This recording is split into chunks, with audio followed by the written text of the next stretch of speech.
What's up, guys? Mason the Brock Henderson here. This is Legends of Tomorrow, Season 1, Episode 8, Night of the Hawk. Now, going into this one, I wasn't really sure what to expect. I knew they were going farther back in time. So, I was wondering, what are they going to do? How are they going to handle this? And whenever the episode started, I was a little bit worried.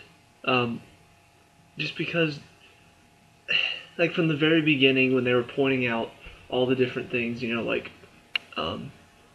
when Ray and Kendra go to get a house, and the woman's like, oh, we could put you in a neighborhood that's a bit more forward-thinking. I'm just like, they're not going to do this, are they? And then whenever Jax has to be the new kid in town, he's like, oh yeah, that's going to go great for me. A black kid in a, neighborhood like... I'm just like, oh... Because some shows have that episode where, some people are racist or homophobic or, what's the other big one? Sexist is another one, I guess. And, they have people in that episode that are thinking like that, and then they spend the entire episode trying to prove how stupid that idea is. And honestly, I just can't stand episodes like that. It's not that I feel that way, it's not that I'm racist or anything like that. But the shows that generally do this story do such a poor job of handling it that they just keep throwing up in your face, this is bad thinking, this is horrible, you should never think like this, it's disgusting. That I honestly I'm just like, I'm tired of watching this. I already know it's bad. You don't have to reinforce it every 2 seconds. So, I don't know. I just, whenever shows do that, it feels like they're trying way too hard to say this is bad. That it just doesn't work very well. That being said, this episode did a good job. Because they didn't really focus on saying that the whole time. They didn't focus on being like, oh, this is horrible, horrible way of thinking. They just kind of, they put it in there. They put the storylines in there where they're struggling with, people who don't think that way right now because it's 1950s. And then used it for a bit of character development. Ray and Kendra's storyline, they have the mention of, forward thinking as far as interracial marriages, relationships, stuff like that. They have a mentioning of it at the beginning.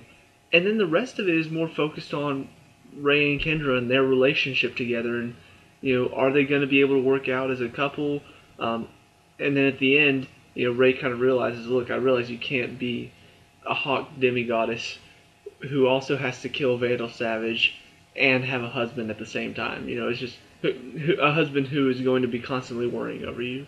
So he kind of realizes maybe now's not the best time to get into anything too serious. So, it's a bit of character development for him. For Sarah, she's flirting around with this one nurse, and, all the thoughts is that, or the thinking at this time is every woman should want to, get married at that time. She talks about how the doctors are constantly chatting up the nurses, and all the nurses just accept because, it's acceptable to get married right now. Whereas it has no interest in men. And so, instead of going the whole, oh yeah, homosexual relationship is great, it was more a character building moment for Sarah, because she talks to Stein about how she was in the Lazarus pit when she came back out. She didn't really experience any emotional connection with someone, so experiencing it with this nurse kind of like brought that back, and it frightened her. So, once again, more character development for her. Jax didn't really have much of a character development, but, it was still handled well to where, this girl didn't really freak out too much over the color of his skin. Some guys were all over him, but she was just like, he's a normal guy, and they did a very good job of showing that. So, it was very well handled, and I'm really glad that they did a good job of that.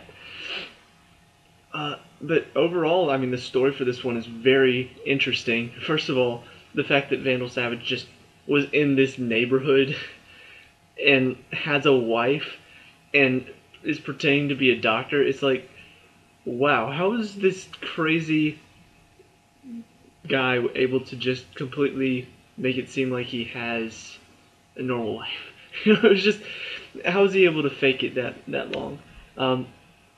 But he's got his own experiments going on with this meteorite he found uh, that imbued these kids with the same powers that Kendra had back in her past life, but they did not take to the experience as well because they became actual like monsters. Um, and it does still beg the question though, how was this stopped before? Like I guess that's one thing that I wish they would talk about a little bit more, is that Savage was doing this regardless, even if they weren't coming back in this time, or at least he should have. So them coming back in time should, I don't know, it shouldn't change anything as far as what's going on right then. So the only question I have is, who stopped these hawk creatures before? Because Vandal Savage obviously was doing this anyway, so who stopped these hawk creatures before? Who's the one that managed to get these kids back to normal? Because obviously hawk creatures are not running around in any time that we can see. The only thing I can think of is that because Kendra attacked, he released all the hawk creatures, so maybe if they weren't there, he wouldn't have released them.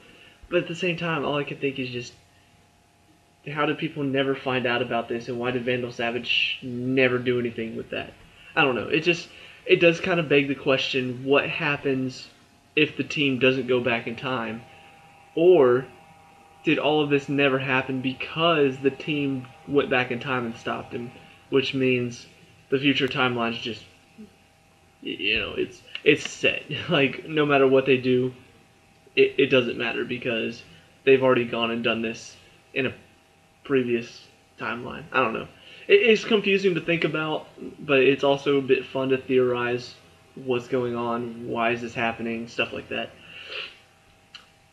The two things that bothered me in this episode, because it was a good episode overall, I really enjoyed it, but there are two things that just kind of stuck out to me a bit. One was Jax getting turned into a hawk creature. I would have been a bit more like about it if they kind of kept it secret. Like they didn't show Vandal Savage turning him. But because they showed all that, all I can think is, he's going to be okay. And I know it's weird to say, especially because we lost another member of the team last episode. But, I don't know, it didn't feel like, I'm worried about Jax's safety right now. Because, I don't know, it just felt like they were going to save him. And saving him, while I'm on the topic, it felt too rushed. I don't know. Like, I wish they would have held out a bit more, like, maybe into this episode with him, while Kronos is attacking, have him still be a hawk creature in the medical bay and like maybe resting, but his recovery was just like that, and he's all better, he's ready to go. So I don't know, it seemed a little bit too rushed. I wish they had calmed it down a bit, had that going on a little bit longer, but maybe that's just me. The other thing that really stood out to me was that I felt like they didn't really touch on Snart and Rory enough in this episode. They had it mentioned every now and then. Jax had those comments throwing at Snart, and he's just like, oh, what about Rory? Should we worry that you could kill us if you needed to? And then in the end, he didn't end up killing Jax, and that changed his mind about him. But I don't know. It seemed like we didn't really talk about it enough. We didn't really. There was a bit of talk about it, and then at the end, there was kind of a moment where Jax said, "Okay, I understand now that you were trying to protect us from him." But even then, Snart didn't really say anything about it.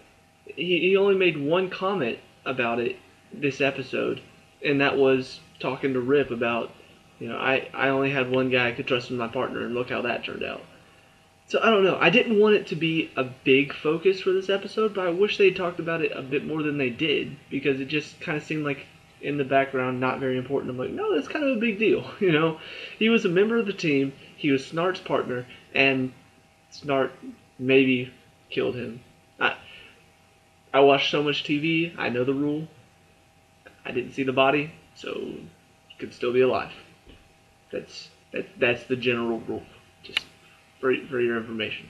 So yeah, that just bothered me a little bit, but not, like I said, that, and then the Jack's recovery time. Both of those were issues I had, but they weren't very big issues, and that's really what I enjoy about the show, is that even through all of this, I've had a couple issues here and there, but they haven't been anywhere near, like, when I think about big issues, I think about Supergirl has a lot of issues that are just bugging me to the point where sometimes I'll enjoy an episode, sometimes I'll hate the episode.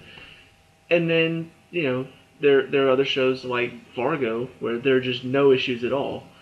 So you kind of have both sides of the spectrum, and then you have shows like Legends of Tomorrow that's a good show that just has a couple issues here and there. And I think that's a lot of shows nowadays. Is just generally they have a good premise, they have a good plot, they have good characters. Generally the story is very good. Sometimes they may have a cheesy moment, or a moment that didn't make any sense, or a moment that you, as the audience, maybe wished they had done a bit better. But overall, it's still enjoyable. And that's kind of been the consensus over these 8 episodes. So, yeah, I like it. It's good. Have to wait 3 weeks for the next episode, though, so I'm having to wait a lot recently. Blacklist doesn't come back till April. This doesn't come back for 3 weeks. Elementary's now on Sunday, so my Thursday nights just got a lot more open, which is actually not a bad thing, because I'm kind of busy.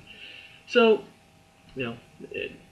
going forward, I did enjoy this episode. I don't know what they're going to do now that Kendra, Ray, and Sarah get left in 1958, and Kronos is attacking everybody on the ship, and the ship takes off, and I don't know where they're going with this. I don't know what they're going to do next, but I don't know. It looks like it's going to get really, really good. Really, I think, okay, just real fast, before I finish talking about it, the best thing about the show is how each episode, it's kind of like an episodal show with a running storyline. And what I mean by that is that you watch crime shows like NCIS, like Criminal Minds. Those are episodal shows. I don't know if that's the actual word for it, but that's what I like to think of it as. Because each episode is different. It's a case this episode, it's a case this episode, it's a case this episode. And then you have running storyline shows like The Walking Dead, People vs. OJ, Fargo, Agents of S.H.I.E.L.D., where every episode connects to the next one, to the next one, to the next one. And it's just an overall storyline. It's not, we got this, we got this, we got this. This is a little bit of both, because each episode connects, but at the same time, you have an episode on its own. You have one episode that's based, well, actually they had a couple. 2 episodes based in 1975, 3 episodes based in 1985, 1 episode based in 2046, another episode based in 1958. So I like the fact that it's a bit of both. It's a clever way to do the show. And so now each episode is connected, but at the same time, you're getting a different feel for every episode. You're getting a different story for every episode. So it's very clever, and it's working well so far. I don't know how long they can keep that up. I don't know how long it's going to be interesting for me, but it's fun to watch. So let me know what you think down in the comments below. What do you want to see going forward? What's been your favorite moment of, I don't know if this is considered the halfway point, but if so, what is the favorite part of the first half? And what do you think of the show overall? Let me know, leave a like and subscribe for more Legends of Tomorrow, and I'll see you at the next review. Peace out.